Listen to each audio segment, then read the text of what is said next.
Yeah, I know it's week 7, so it's kind of rough. But yeah, well, we're really glad that you guys are all here. So yeah, today we're going to be doing serverless and databases, so implementing our actual backend for our site. This is the event code if you guys want it. Give me a second.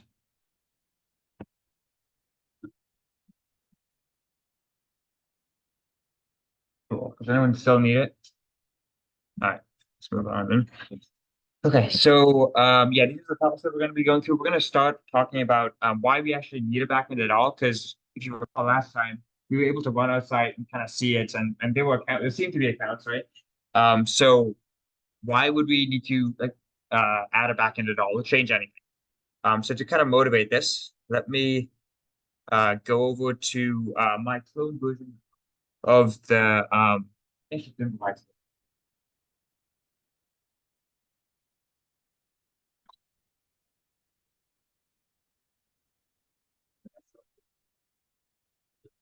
Okay. All right. Hopefully you guys can see the screen now. But yeah, if you remember, if I go into, I'm going to go into week 7. So week 7, and this code is more or less the same as last time. Actually, let me go into week 5, so we can actually run the code that we had last time. So expand this up, and then run npm run dev.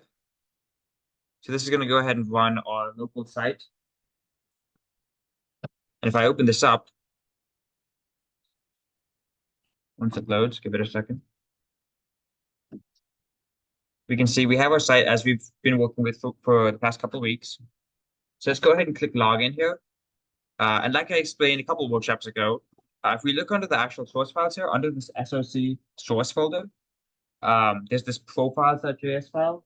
And if we click on that, we can see that we have a dictionary here called database that's basically storing a bunch of users, right? So right at the top, we can see we have this first entry that has some sort of username, password, and then like the user details, and then the friends, and then a bio.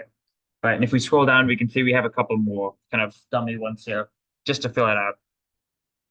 So if you recall from when we first demoed the site, if we type in the username and corresponding password, I think they're all 1234, and click login, we can see that the site, we actually do log in, we can kind of see our friends down here, and we can go ahead and add new key value pairs for the description. So that would just add under this details, ideally. So let's go ahead and remove a couple friends, and then we can add another key here. So let's do here, favorite color. Okay. Um, let's just keep it simple, key value, right? And we'll add it. Okay, so we've gone ahead and modified our profile. Let's click on the search page here, so we can see all the users. And then if we switch back to my profile, we can see all of our changes have still kind of persisted, right? Which is good. That's what we want. The problem arises when we refresh the page. And then if we log in again, we can see we're back to square one, right? Like we still have the friends that we've removed. We can see that they're still added here, right? They're visually here.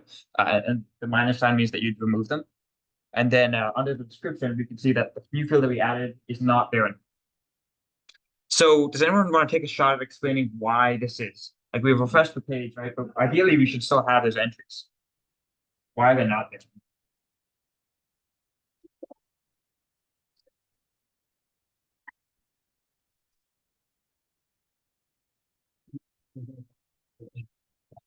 Yeah, go ahead.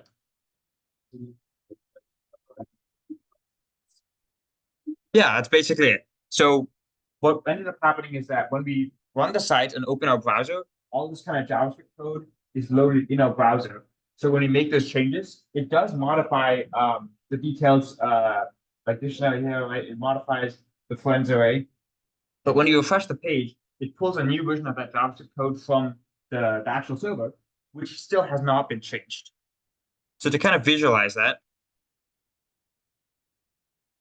we can see so basically, this here is our AWS, either Elastic Beanstalk if we're going with the original kind of approach, or the fully kind of CI/CD approach that we did last time. So we have like a couple like kind of static files, right, that represent our site, either JavaScript or React or HTML or whatever, right?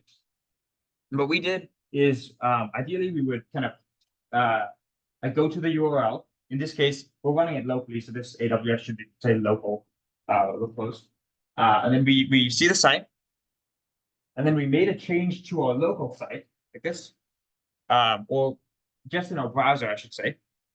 But when we refresh the page, it's overriding with either our local version, like the local actual code version, or if we're using a deployed kind of actual site, it would pull a new version from AWS and overwrite the change that we made locally. So the kind of step that we're missing is that we want to, after we make that change, kind of send a request back to the AWS server or like our local kind of code development environment to update the data permanently so that next time we pull down the data by refreshing the page, it has that change. Okay. Does that make sense to everyone, what that problem is? Okay. So to kind of address that, generally folks like to follow this three-tiered architecture, what they call it. So just kind of the first layer here is the presentation layer. That's essentially just your browser. And that handles all of the client-side logic. So if you hover over a button, you probably like maybe you want to change color or something, right? You don't really need to go communicate to the server to check if you need to change the color of a button. So most of the JavaScript kind of like CSS logic will be like styling logic will be handled on the client side. Okay. And then the second kind of tier is the application layer. So this is the layer that mostly just handles the logic as well as kind of provides the initial connection and static files for the site. And this is the kind of communication layer that we're going to use to actually manipulate our persistently stored data. And like I just mentioned, the persistently stored data will be in our database layer. So this basically, its sole purpose is just to store data in like either a secure manner or maybe a scalable manner or maybe both. And then it's only updated as per the application layer. So we will never directly interact with it through the presentation layer. We'll always go through the application layer. Any questions on those three layers at a high level? Okay, cool. So yeah, now kind of prefacing what our architecture will look like with this featured architecture in mind. We've modified the AWS side slightly, so we still have that kind of elastic beanstalk environment here in green now, where we're storing static files with an endpoint.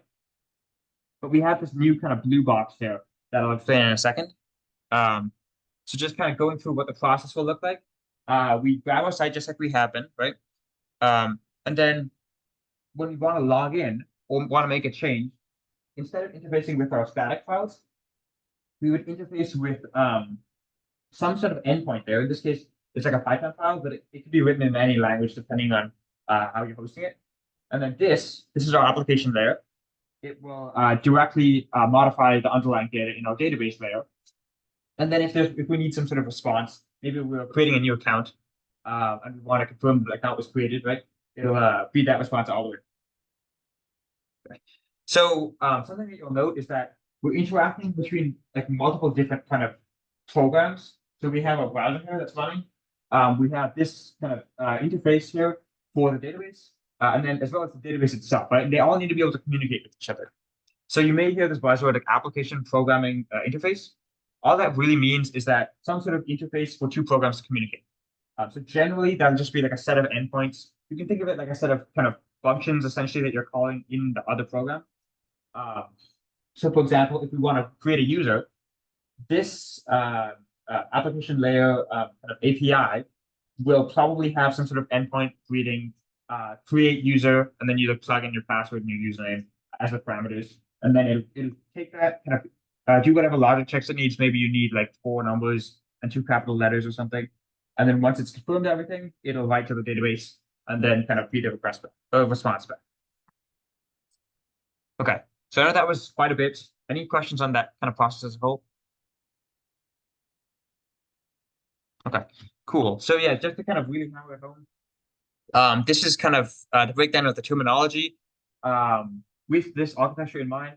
So we have the presentation layer, which is just on our local machine. right? It'll probably just be a browser. And then this layer here is the application layer. So again, that's just the static files, and then the endpoint for kind of communicating with the database. And then we have our database layer at the back here that actually just stores the data. And then if you want to break it down in terms of like front end and back end, generally you'll consider the green stuff to be the front end and the blue stuff to be part of the back end. Okay, cool. So yeah, some other kind of last notes here on why we would actually want to use a database. Persistence is the main one, right? That we saw like if we refresh the browser, the files are gone or the changes are gone, right? Other kind of very common uses that you'll see is if you need some sort of consistency. So for example, if you open Gmail on your phone and then create a draft and then open it on your computer, you want that draft to be present there as well, right? Kind of ties into persistence as well.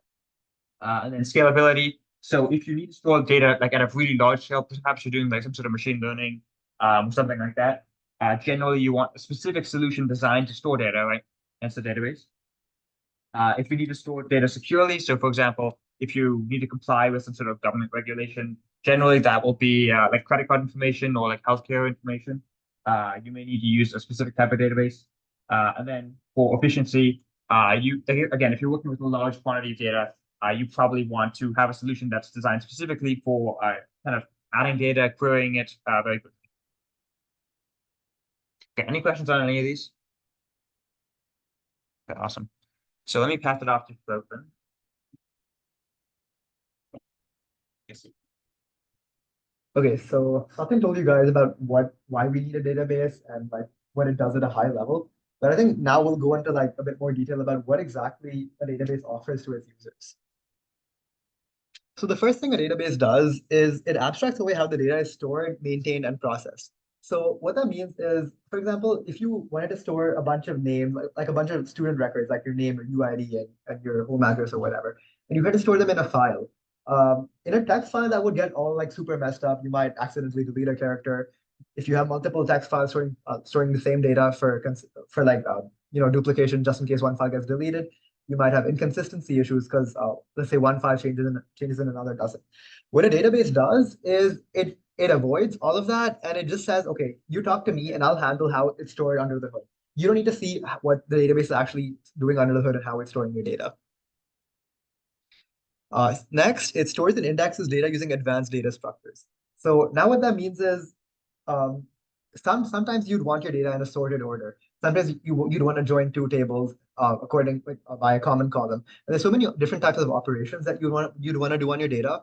And depending on like and to cater to like a large, set of operations that you might want to do, databases sort of use data structures under the hood so that you get a fast lookup.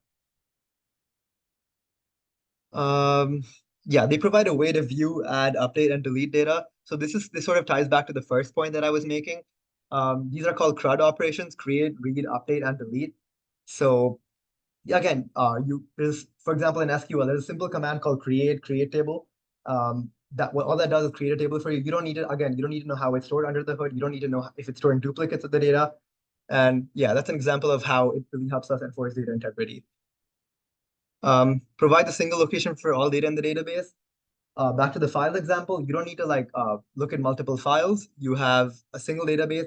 You connect to that database. You tell it I want this from this table. Or I want that from that table, and it gives it to you. You don't need to worry about where what is. Okay. Any questions about that? I feel like I went kind of fast through that.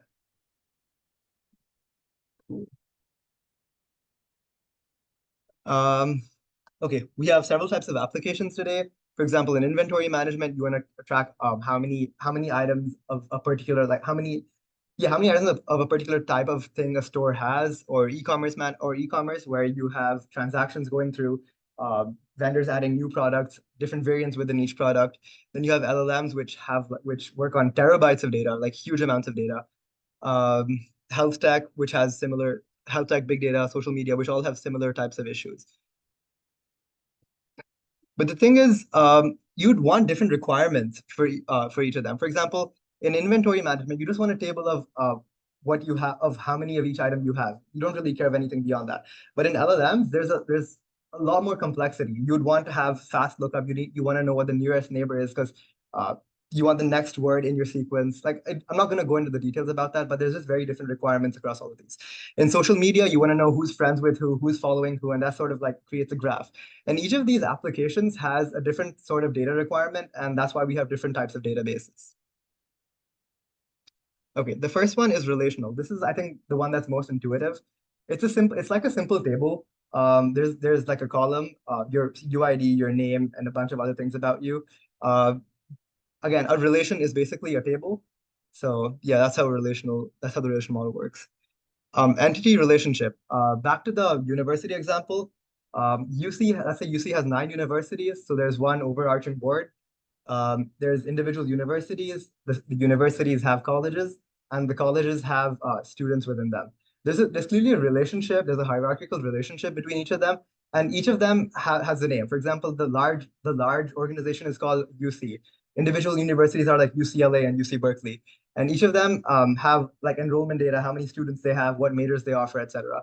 And as you keep going down, every entity in this thing has a few things about them that you want to keep track of, and that's somewhere you'd use an entity relationship model. Object oriented, I think this is pretty self-explanatory. If you guys have taken CS 31 to 32, it just lets you store your data as objects. For example, you could store you have a laptop, uh, you have a bag, and you are a student. So again, this is like simple object oriented stuff. A document model, this is somewhat like relational, except it's much more flexible. So instead of storing a strict data type that you say every single record in my table has to have a particular set of columns, you just say I'm just going to store a bunch of documents in a bunch of collections, and this is how I'm going to organize it. Uh, then there's a graph database. This goes back to the social media example. You want to know who's connected to whom. You want to know, if, like on LinkedIn, if somebody's first away from you, second away from you, third away from you. In this case, you'd use a graph database and a vector database. This is something very niche, right? It's still up and coming, but this is used in LLMs and health tech when you want to retrieve data that is in the database that is close to the data that you've already retrieved before. The details of this don't really matter, but just to let you know that there's many different types of databases that we have today. Hold on a second. Yeah. Uh,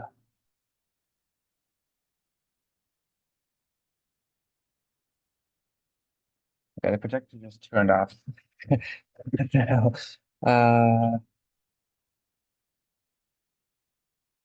Give me a second.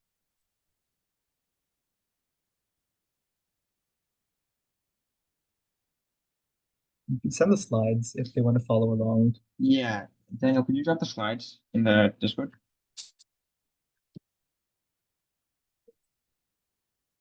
I don't know. It just said power off question mark and then just powered off.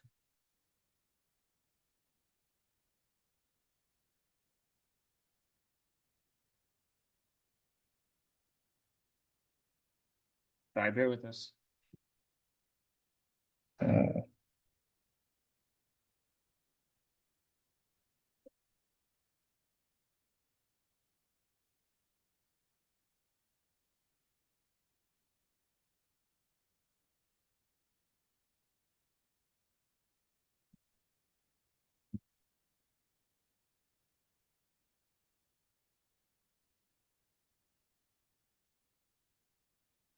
It's done this one time in the past too.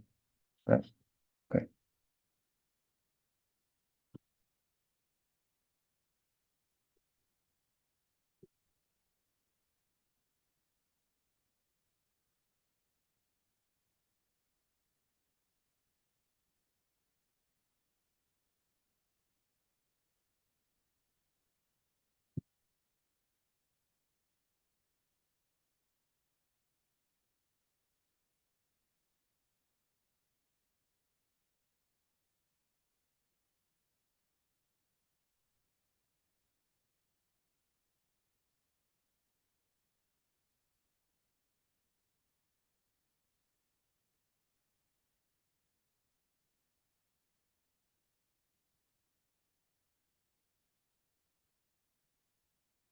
I have no idea at all.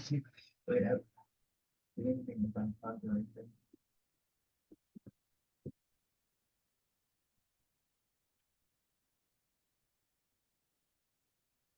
That's power.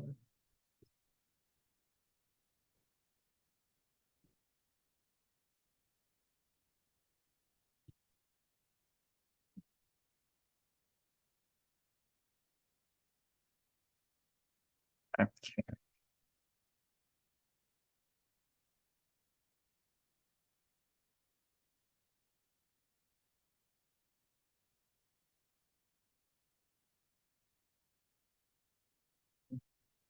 Like a remote or anything, or is that, Okay, is there. that it?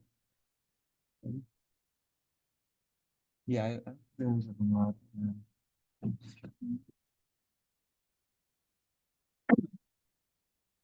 Hold on. Looks like it's shutting on.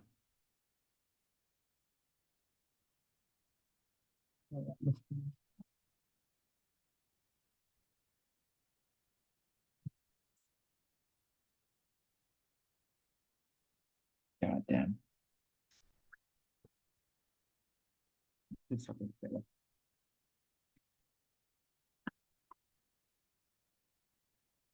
Do you want to pause the recording? Well, might be too late now. Yeah. True. Okay. Okay. So anyway, these are some types of databases. There are more, but I think this covers most of what you would see in industry. So we're going to be in this workshop, we're going to be working with AWS DynamoDB, which is the most popular database service that AWS offers. This is a NoSQL database. You can think of it as a document database, like I said. So you have a bunch of documents, each with a bunch of data within them. So it's like with the student example, you could store a student and all their information. But for some reason, someday you want to have a favorite color thing, you could easily add that to your students' documents, and that works pretty seamlessly. So yeah, that's the database that we will be working with this course. And I think Satyan will get into the details of AWS. Yeah. Okay, great. So before we move on, any questions on like databases, like as a whole, like different types, kind of why we need them? Okay. So yeah, like so mentioned, we're gonna be working with DynamoDB in like the demo portion. So and like he also mentioned, it's a NoSQL kind of non-relational document store database. So yeah, the kind of storage model that they use, kind of hard to see here because the background is right. But basically they have this notion of a collection, which is you can think of it kind of uh, like a table in a sense. Basically, within a collection, you can store multiple individual documents, and then in each document you have data itself. So if you're kind of very kind of table oriented in your thinking, the collection is akin to a table, the document is akin to like a row in that table, and then the data would be just like a single kind of column and an entry in that in your table structure. Okay. Yeah, basically, this is what AWS says. I mean, it's supposed to be fast, and it's supposed to be very flexible in terms of like you can add additional data if you want to each individual document. So let's kind of go through an example to make that a little more clear. So this is our more or less this first part here is the same kind of content that we just saw when we were looking at the site. Like we have our password, bio, username, friends, whatever. And okay. Um, and yeah, so basically what we note is that between these code bases here, like each individual user, that corresponds to a single document. And then we can see we have those kind of key value pairs, password, bio, friends, right, whatever, that correspond to individual data fields in our data. What you'll also note is that we don't need all data values to be strings necessarily. Theoretically, we can have some of them be numeric types. We can also have them be like nested in the sense that they could be a list, or we can have a dictionary under them, and then kind of continue to like recursively kind of have more dictionary fields under that. Um, yeah. Okay. And then beyond this single document, the first user here, we can see we have like a second user here that I've kind of truncated. So the notion of a collection is essentially between these the square brackets, right? The full list of individual users, which would be the documents. Does that make sense to everyone? Yeah, go ahead.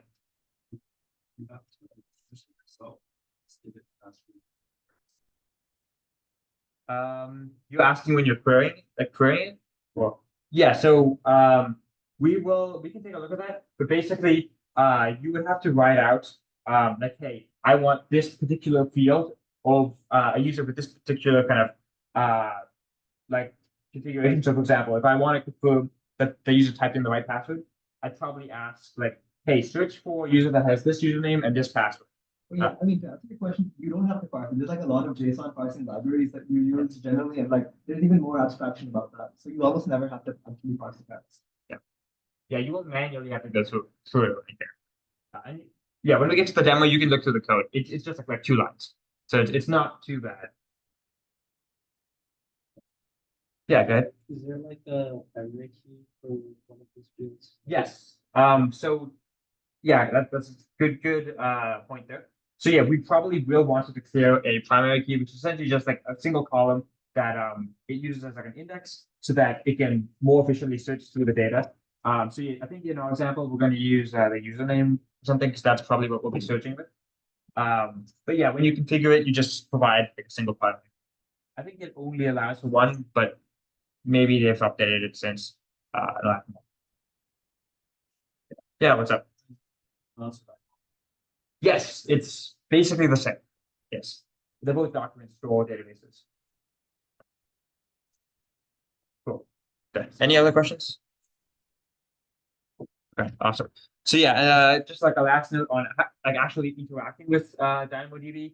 So generally, there's a couple ways to do it.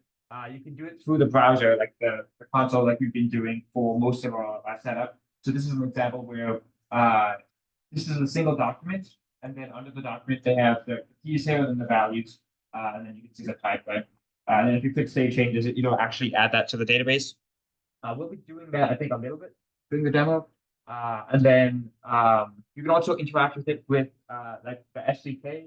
So basically what that means is that you are either importing some sort of library or kind of setting up AWS access to the console on your own local machine. And then basically just making API calls to AWS. So something along the lines of like, hey, write this document or read this document with this name. And then you can also use the command line interface, which is essentially just the same thing as the SDK, or it has the same endpoints, but obviously you're doing it through the command line instead of running. Okay. So let me pass it back off to Shlomo for this subpart. Okay, so serverless computing. This is like I think a bit. This is a big change from the topic that we were discussing. We were just discussing databases. Serverless is not directly related, but it's something that you will definitely want to know work, and you will use it to work with databases. So the name is kind of misleading because what is serverless computing? We just talked so much about having a backend and database and stuff, and now you're saying we're not going to have servers, but that's not really what serverless computing is. If you remember in the past workshop, we talked about horizontal and vertical scaling, where the moment you get more users, you wanna like either get more powerful computers or add more nodes or do something like that. You can't just use the same computer when you're having like 1 million users versus when you're having 1,000. But what if I didn't want to deal with this? What if I want to spend my company's resources on actually developing a good product and instead of just trying to deal with how many computers I need and scaling up and stuff like that? That's where serverless computing comes in and really solve the problem of having to deal with server provisioning. Okay, so this is an analogy for serverless computing. This is what I wrote when I submitted my app to ACM Cloud. So imagine you're hosting a dinner party. You're gonna have a bunch of guests. You don't know anything about the guests except for their names, and yeah, that's pretty much all you know. There's your friends.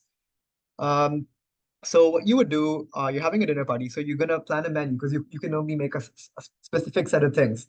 You're gonna have to buy ingredients for that, and you're gonna have to cook it. You're gonna have to estimate how much your friends need in advance. This could fall short, or you could have too much. So now let's say you don't want to do this. You want to have a magical kitchen supporting you, where the kitchen's just gonna cook everything you need. So when a guest asks for a dish, all the like you just relay it to the kitchen, and the kitchen comes out with the dish magically. It doesn't. You don't have to deal with making sure the kitchen has those ingredients or how long they're going to take or whatever. The kitchen handles everything for you. So, like I said, there's no need to buy groceries. The kitchen handles everything, or meal prep because the kitchen again has already done that. You just place the order and the kitchen comes out with it for you. The same way in serverless computing, you don't have to deal with the cooking process or the meal prep process. You just have to write the actual business logic of what you're trying to implement. So these are the pros of serverless computing. You don't really have to manage anything. You just write your business logic.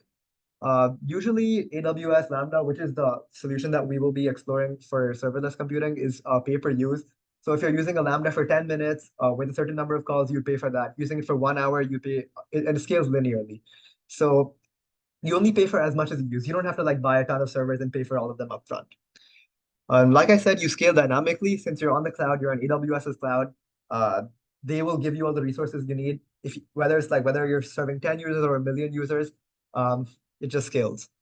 Yeah, like I said, you can dedicate more resources to actually developing your product. The cons, these are not that big, but this is something to be aware of. Sometimes when you're running code serverless, AWS takes a lot of time in the backend to get your code started up. That's called a cold start. And sometimes there's limitations for how long your code can run or how much memory you can use. These are all things that you will work around. The pros are significantly outweigh the cons. Yeah, so these are just some providers for serverless computing that you should know about. AWS, Google Cloud, Azure, Oracle, IBM, and several more like Alibaba. But in this workshop, we'll be focusing on AWS Lambda, and that's what our demo uses as well. Yeah, Satyan, you can take over. Cool. Yeah, any questions on Lambda or like serverless in general? Okay, awesome. So yeah, then we will kind of roll into the demo. Yeah, basically what you're going to be doing is just kind of implementing the full backend. So creating a DynamoDB table, creating a Lambda interface for that with a series of endpoints. And then the front end has already been modified under week 7. So if you run that locally, once you connect it to your endpoint, everything should persist. So you can actually create a user or add new fields here. And then refresh the page and it'll actually persist. Okay. So yep, here it's the same link as it's always been. But yeah, feel free to stop me or Daniel or any of the officers or interns if you have any questions. And we'll reconvene around 7:30. Also pause this. Oh, yeah. Alrighty. Yeah, we're gonna go ahead and do the actual demo here. Let me go ahead and open up the repo. Cloud.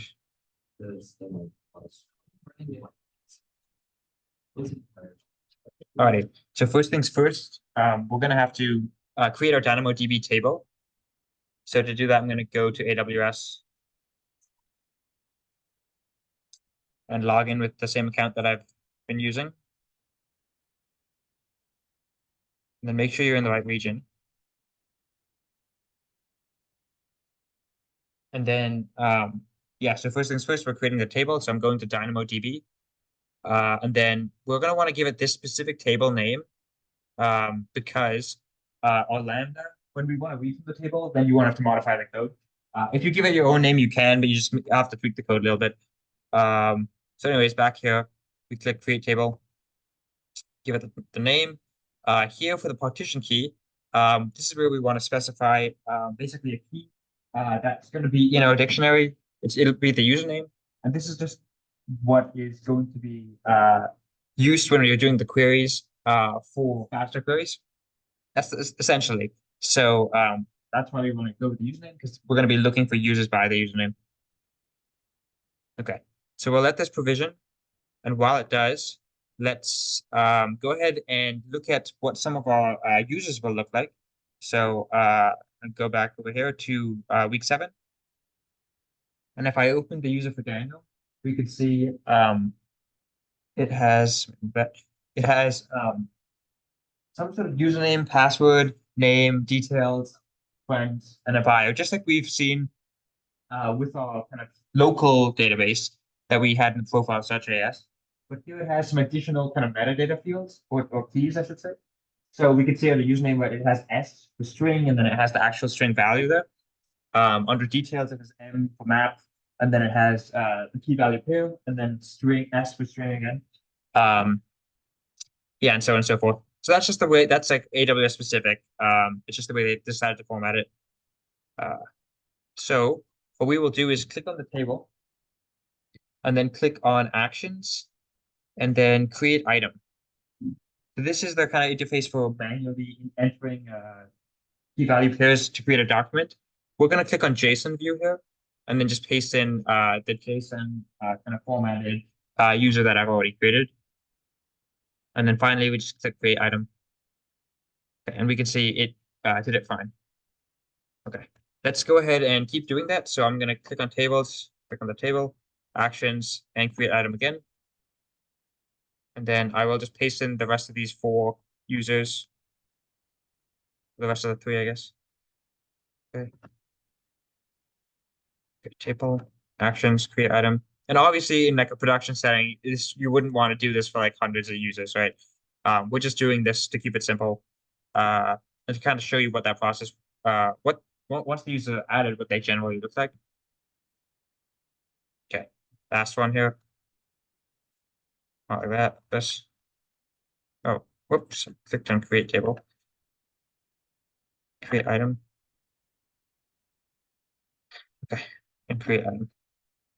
Okay, so we can see we have 4 items here. If we actually kind of try to see what's happening, we can see that it's performing a scan on this table, and then that's why it displays the 4 users.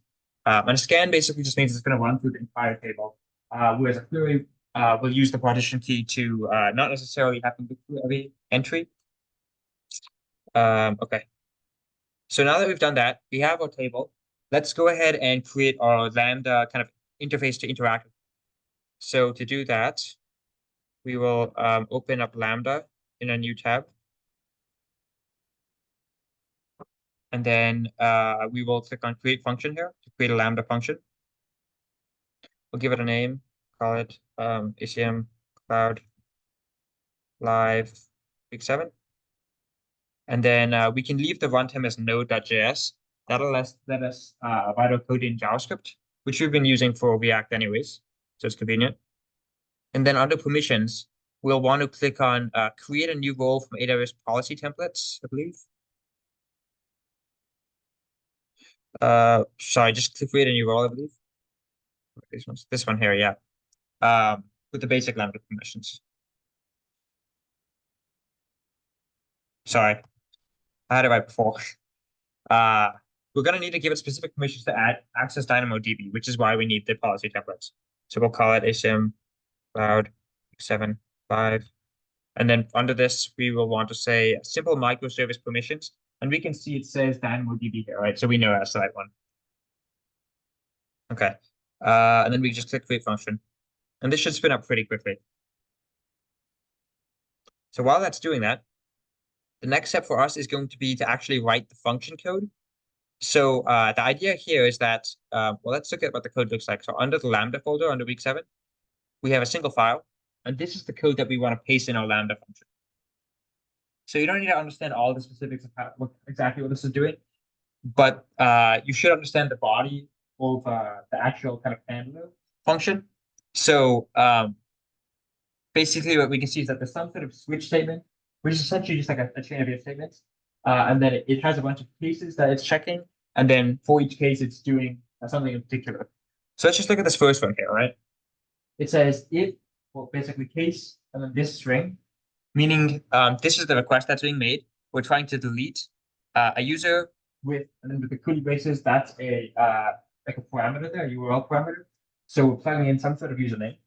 So if it matches that, then run this. So it's basically send this delete command with this particular table and for this particular username, and then basically set in the body of the response this, and then basically break. And the break just goes, basically makes it jump all the way to the end. And what we can see is under this finally, it converts the body to JSON. And then at the end here, it returns a status code, the body, and then any response headers.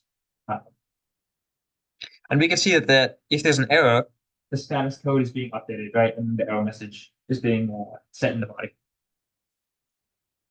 So this code here basically is what's going to be taking requests from the user from the front end, and then it'll kind of be interacting with the database and then spitting back the results. So let's go ahead and copy this. And then if we go back to Lambda, we can scroll down and just paste it in the body here of the same index.mjs file. And then we can just click deploy. And the changes should be live. So if we want to test this, actually, let's double back to that. So now that we've created that Lambda, let's go ahead and create an API gateway for routing. So one of the things that you may be wondering is if we already have a Lambda, right? Shouldn't that have its own endpoint? Why do we need an API gateway? Well, from my understanding, API gateway basically just allows you to more efficiently and more scalably load odds than Lambda does in and of itself. Lambda generally is meant to be used internally within AWS, so triggered by AWS services, and then kind of spitting out results to other AWS services. API gateways is a tool to kind of open that up to the public. Okay, so to open up API gateway. Okay, and then we're going to need to create a new API. So in this case, it's an HTTP API. And then we can give it a name, Cloud Live 7. And then we can just click on, I believe that's all we need to change right now. So we can just kind of skip through this and then click on create. It lets me. Okay, so once that creates, now we need to specify the specific endpoints that we want the users to be able to access. So we'll click on create. And then we basically just want to create all of these and this particular one here. So we'll tell it, we want to allow for GET request. And then this should be the endpoint. And again, that kind of in the click basis here, this just means it's a URL parameter. So it's going to require us to make it a request to the /user, but we can plug in whatever we want after. And then so long as it's a GET request, it'll match this. So we click create. And then we are good to go with that. So now we got to do the rest of them. So bear with me while I do that. Delete.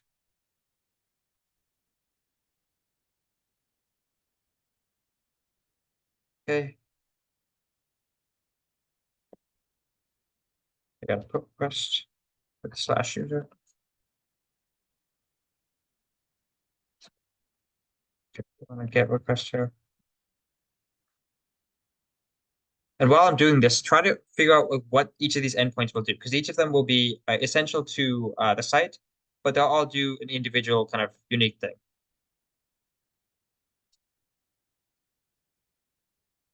Okay. Another post request.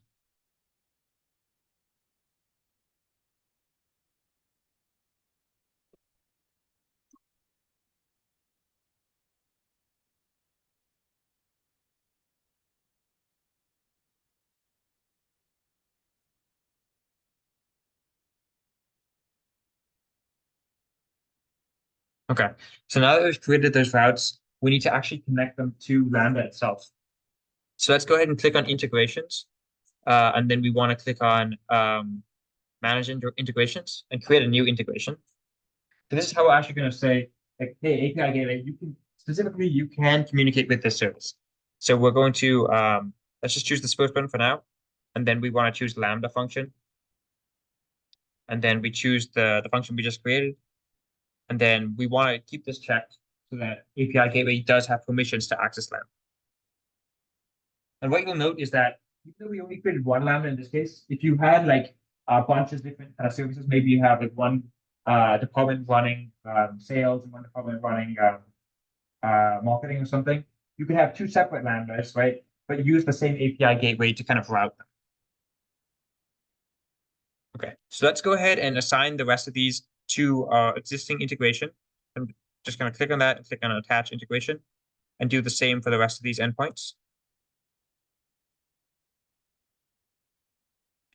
And then once we do that, one way to test this, you'll note that there is most of the endpoints do require some sort of URL parameters. So if you're familiar with using like Postman or curl, you could test the endpoints that way.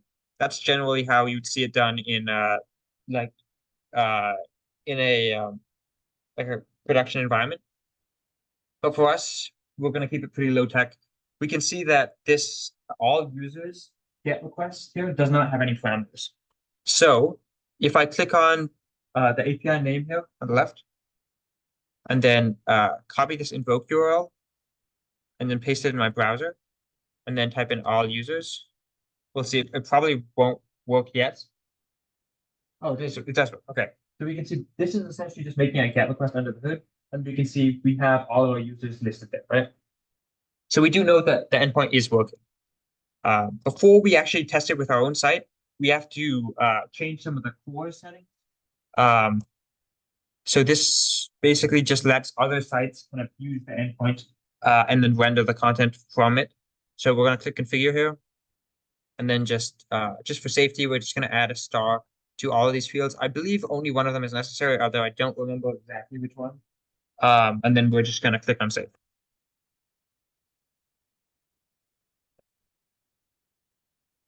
Okay, so we should be pretty good here. We will need to, now that we have an endpoint, I'm just going to copy this and then go back to our code. And then in our actual site code under source, we're going to want to update the profiles.js to use our new endpoint. So I'm just going to paste that in and save it. Okay, now that I've done that, sorry, yep. So now that I've done that, I need to go to basically navigate the cd change directory to my week 7 directory. And then I want to run npm install to install any dependencies if you haven't done that yet. And then npm run to start the week 7 local site. So this is going to run the website locally on my own computer. And if I open it up, we'll see everything looks the same more or less, right, from the front end, because we didn't change the front end really. But if we type in JB123123 and then click login, we can see it does login. But under the hood, it is actually using the database. And the way we can test is just by adding a key value pair, clicking add, and then refreshing, and then logging in one more time. Okay, not great. So evidently it's not there, right? It probably did not, the request probably failed, and we can check to see why or whether it actually did. So I'm going to open up the inspect element kind of console here and click on console. Okay, let's try that one more time. And click on add.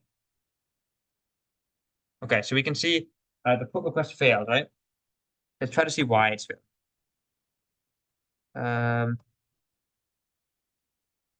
Okay, there's some sort of network error, I guess it's saying. Let's see.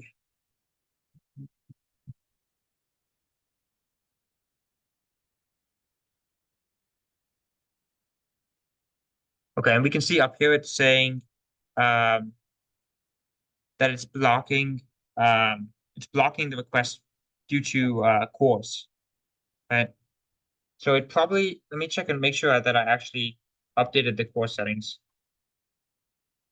Okay, just gonna press the oh, actually I don't need to do that. Sometimes this takes a second or two to propagate the changes. So it could be that it's just kind of lagging a little bit behind. Let's go ahead and try removing a couple friends and see if that gives us the same issue. Okay, I think it looks okay. Let's try logging in one more time.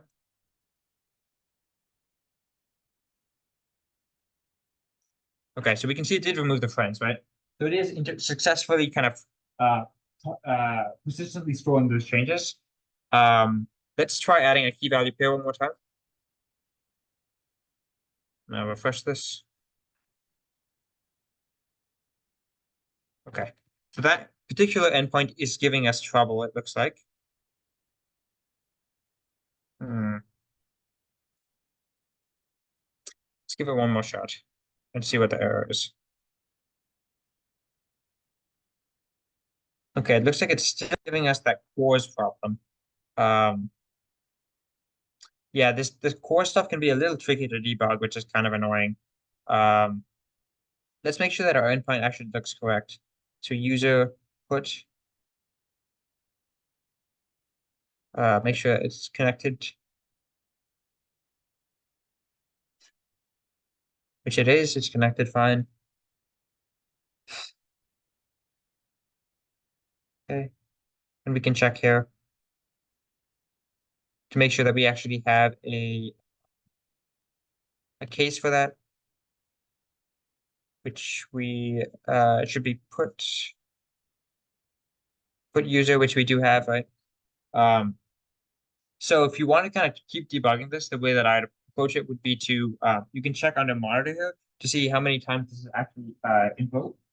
And if you like try calling it on your end, right, you can see like, hey, did it actually increase here, or was there an error? It was invoked fine, but it was an error running it, which it looks like all the errors should be the error rate should be at 0. So I don't think there are any. It's not calling the lambda and then failing at that point. Okay, we can give it another shot. Value 2, and try refreshing. But if this is not working, yeah, we may have to take the hit for that. Yep, have a good night. But yeah, ideally that should not happen. So maybe I think if you just let it sit for a bit, the core settings should propagate fine, and you should not get that issue anymore. But yeah, if anyone's continuing to run into that, you can drop that in the Discord and we can attack that on case by case basis. Yeah, what's up? I think in the core settings, you have lost the wildcard for like exposed headers, but Mhm. not for the long. Do I?